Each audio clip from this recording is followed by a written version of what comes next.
The early morning light over the West Bank village of Al-Mughayyir looks calm, soft sun, quiet hills, olive trees trembling in the wind.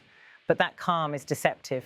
Within minutes, the ground begins to shake beneath the heavy tracks of Israeli bulldozers. The machines advance through the narrow road, escorted by armed soldiers. Dust rises from their wheels as residents stand helplessly, watching. This is another demolition day in the occupied West Bank. The bulldozers stop before a modest two-story house, unfinished concrete walls, steel rods still visible, family pictures hanging in the front room. It belongs to Wajih Abu Aliya, a Palestinian father who has lived here for years with his relatives. Moments later, the first strike of metal against stone echoes across the valley. Chunks of concrete crumble, glass shatters, and the sound of breaking walls fills the air. What was a home moments ago now becomes a symbol of a conflict that never seems to rest. Wajih and his family stand nearby, unable to intervene. All they can do is watch as decades of work are crushed within minutes. Israeli forces say the demolition is legal, part of what they call enforcement of building regulations in Area C, the zone of the West Bank fully controlled by Israel since the Oslo Accords of the 1990s. But for Palestinians, that legal language hides something much deeper, a policy that decides who gets to live and build and who must see their home erased. The camera moves closer. A soldier stands guard, weapon lowered but ready. Behind him, the bulldozer's arm keeps rising and falling rhythmically, pounding the structure into dust. Each hit feels deliberate. Each second stretches longer than the last. Wajih's voice breaks through the noise. It was revenge, nothing more. His tone isn't angry, it's weary, resigned. He has seen this before, in nearby villages, in news reports, in the stories of friends and cousins who lost their own homes. Across the West Bank, this scene has become routine. According to the United Nations, hundreds of Palestinian homes and structures have been demolished this year alone. Israel argues the demolitions target illegal buildings, those without permits, but rights groups say permits are almost impossible to obtain. Less than 2% of Palestinian applications are approved. The rest are ignored or denied. For many families, building without a permit is the only way to have a roof at all. The children of Al-Mughayyir gather at a distance. They're barefoot, silent and curious, watching as dust covers the horizon. Some are too young to understand what's happening. Others already know. They've seen this before too.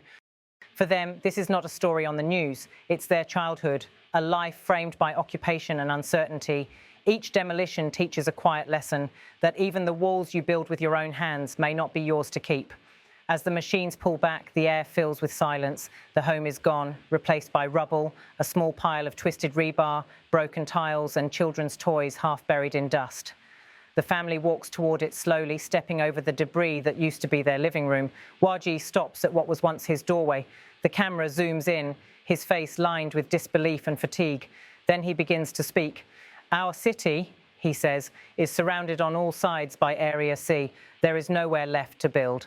The land inside the city is under siege. They do not grant permits. The land belongs to us, but they do not give us permits. His words echo a frustration heard across Palestinian communities, a sense of being trapped not just by fences, but by paperwork and policies that dictate where life can exist. He pauses, then adds, the house was near the residential area, less than 10 meters from Area B. It was far from any settlement. The goal was revenge, nothing more. For him, the demolition isn't about legality, it's about punishment. Israeli authorities deny that. But even as they insist these are administrative actions, the emotional impact tells another story. To Wajih and his neighbors, every demolition is a message. You do not belong here permanently. In the wider context, this event fits into a familiar pattern. Since the latest Gaza ceasefire earlier this year, Israeli operations in the West Bank have intensified. Military raids, arrests, and demolitions have surged. Human rights monitors say these are not isolated incidents, but part of a broader policy to consolidate control over land that Palestinians still hope will form part of a future state. Al-Mughayyir lies close to several Israeli settlements that continue to expand. The nearest, Alon, can be seen from Wajih's yard. Neat rows of red-roofed houses, paved roads, and electricity lines that never cut off. A stark contrast to the shattered remains of his home. For years, international mediators have urged Israel to halt such demolitions, calling them a violation of international law. Article 53 of the Fourth Geneva Convention forbids an occupying power from destroying private property unless absolutely required by military necessity. Israel argues that its actions are consistent with law since they involve unpermitted construction, but UN officials, the European Union and rights organisations disagree, saying these operations amount to forced displacement. To outsiders, the difference between illegal construction and collective punishment may seem bureaucratic, but on the ground, the impact is measured in people's lives, in where children sleep, where families gather, and whether a roof stands tomorrow. The dust begins to settle. Wajih's neighbours arrive to help, lifting furniture from the debris, collecting shattered dishes, laying aside what can be reused. Someone brings tea, someone else brings nails and wood, already thinking about temporary shelter. Rebuilding has become a reflex and a quiet act of resistance. Families here rebuild again and again, fully aware that soldiers may return. In their eyes, rebuilding is not just construction, it's survival. As the camera pans across the landscape, the scale of emptiness is visible. Hills dotted with olive trees, small herding tents and isolated houses, each one vulnerable, each one a potential target for the next demolition order. In nearby Ramallah, Palestinian officials condemn the operation, calling it a violation of human rights. They warn that continued demolitions threaten what little remains of peace prospects.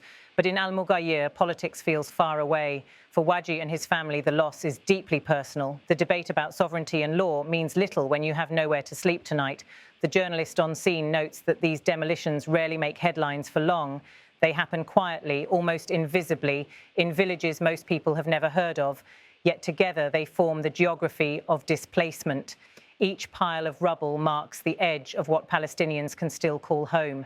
In the distance, the call to prayer begins. The camera lingers on the horizon, the sun dimming through the dust. Children climb onto the pile of debris, as if reclaiming what was theirs, turning destruction into a playground. The voiceover continues softly. What does justice mean in a place where legality itself feels selective? What does peace mean when even silence is temporary? These are the questions that hang in the air of Al-Mughayyir tonight. There are no quick answers, only the echo of machinery and the resilience of those who refuse to leave. As evening falls, Wajih gathers a few remaining bricks and sets them aside. He says he'll start again tomorrow, not because he expects protection, but because not rebuilding would mean surrendering entirely. For him, as for so many others, survival is an act of defiance. Across the region, international observers record, report, and document each demolition another entry in a growing archive of displacement. For the people of Al-Mughayyir, those reports are a thin comfort. They know that the world's attention moves fast. By tomorrow, another demolition may take place in another village. Still, they speak, they record, they rebuild, so that the memory remains. The journalist closes the report with a simple reflection. One home demolished, one family displaced, one story among thousands. Yet within that single story lies the entire tragedy of a land divided, where walls rise, fall, and rise again, but peace never does. From the rubble of Al-Mughayyir, north of Ramallah, this is the human cost of policy, a story of concrete and consequence, of a home lost, and of endurance that refuses to be buried.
والله ويعرف الساعد لك تحت الارض.